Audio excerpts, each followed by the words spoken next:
Now, the captain, there's obviously all the press talk, but the press talk is that Borthwick, having spent, I don't know, a match in the stands with Ellis Genge next to him, is looking at Ellis Genge as his next captain. What are your thoughts about that? A, about Genge as a Test loose head, and B, about the potential, if you accept the thesis that Joe Marler is the best loose head that England have got, and that he's likely to be fit, I think, for the Six Nations. Where does this sit with you as a former international prop? Well, I'll be honest with you and say that England, we've always had a dominant scrum. One of the aspects of when I was playing is we dominated everyone we played against. Our main battles were obviously against the French, who had major qualities and some very good dirty players. But Genge is not a bad prop. He's, let's put it this way, he's better than Sinclair. Let's put it that way. But neither of them have, if you like, the power to threaten the opposition. I think also, if you're a captain and you're in a scrum, you can't see what's going on in the outside. If you're supposed to be a leadership person who actually is controlling the game and controlling the way that the game is being played, then you can't really be a prop forward, because you're in the middle of a scrum. You're only concentrating on that one effort. To be honest, I don't think captains are that important.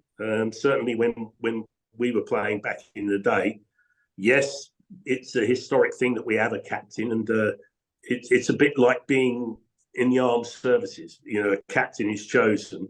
He's not necessarily the best man to lead the team, but he's a chosen man by the coach. That means he has a better relationship with the coach, probably, than other members in the team, but not necessarily with the team and the players. Each player who's playing in the team should be the best player in his position. And in that way, you then build a team. If each player is the best player in his position, he will bring whatever he needs to bring to the team. If you've got a captain who's a fly half like Farrell was, or centre like Farrell was, how can he tell the props what to do? He can't, because he doesn't know anything about front row play.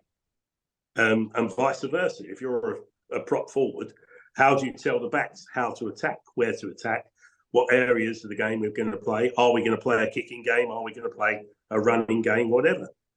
How can that be? The guy who's supposed to do that is the coach. And he's the guy that defines the way the game's played.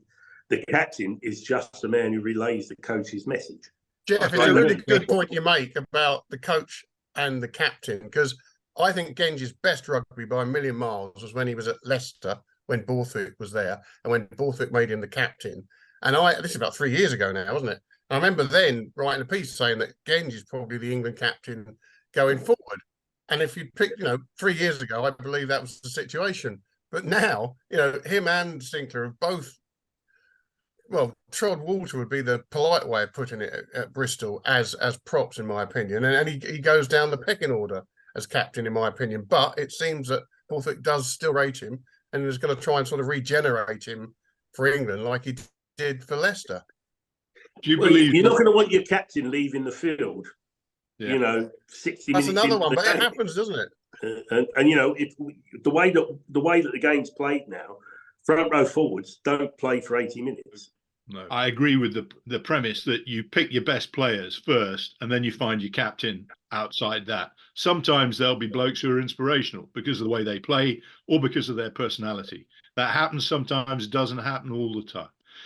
But the idea that the coach now has supplanted the people on the field in terms of how they respond during the course of a game really bothers me. I actually think that they have far too much influence. What they say at halftime, in the week or 2 weeks or however bloody long they get now before the team goes out, they've got their chance to have their say. On the pitch, it should be a player's game, and it should be players who are making the key decisions on the pitch. Nick, I love that. I think what you're saying is perfect, but you've got to remember one thing now. The coaches are paid. And so they take responsibility. And the last thing they're going to do is allow freedom for players. I mean, players say like Danny Cipriani, there's an example. A player who has got talent, certainly, and shows sometimes that he can play a consistent game. Other times he goes off and does things crazy and wild. If you're a coach, why don't you pick him? You don't pick him because he's not going to obey what you tell him to do. He's going to do something wild. If it works, great, lovely, well done, Danny. If it doesn't work, he's threatening your job. Yeah. And that's you know, and when you're looking at what coaches are earning nowadays, particularly the England coach, best part of £500,000, are they going to walk away from it? And the rest. And well, the rest, $250,000 on top of that, at least. And the Wales coach at 600k. Listen, I'll tell you what. You know, that's the difference. It makes a difference. Is it not true, chaps, that the captain in the professional era, the captain's principal role is not on the field? Maybe it was the same back in your day. I mean, everyone in that England squad swears by Farrell. Now, whether they do it for public consumption or whether they really believe it, but I can see that he's a very, very good shop steward, for want of a better description, for the players in camp. He's quite a forceful, well, he's a very forceful personality. That doesn't come over in the public-facing role. He seems rather truculent and reluctant to speak and all those things that we're aware of. But behind the scenes, a bit like Martin Johnson, was precisely the same in the public-facing role when he was playing. Didn't want to engage. Would rather have been anywhere else than sitting in a press conference. But I expect he was bloody good behind the scenes. I mean, I don't know how you found Carling, who was a very high-profile captain. Higher profile than Farrell. Did Will stand there on the field at Twickenham and tell Rob Andrew what to do, Jeff? Probably not. No, but I think, as you know, when Will was there, he never really spoke to the forwards because he didn't really understand the forward game.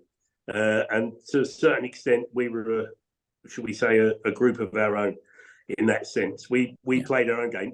Even the coaches, like Roger Rutley, when it came to the scrummaging session, he'd step back and leave the players to organise it and do what they wanted to do. Simply because if you are considered the best in your position, you already know how to play the game. Yeah, sure. It's just how you combine with the other players around you. So isn't it an off-field role, principally? Not really. No, I mean, the captain is that off-field role. As I say, he's the link between the coach and the players. And so he brings the message, if you like, when you're on the field. He's the one who changes from plan A to plan B. He's the one who says, right, the referee, the coach said that in this position, we'll do this, we'll do that. But if that doesn't work, it still relies on players using their own initiative to take a game forward. A lot what happens now is players are not allowed to use their own initiative. They have to play by the rules. Well, otherwise, that's certainly true. That's certainly true. I mean, there are certain coaches who have been very, very forthright in saying it's my way or the highway. Yeah. Don't you dare go off script. Pay them less, and take them out of the script to a degree, because they're becoming a menace in some ways. Some of them.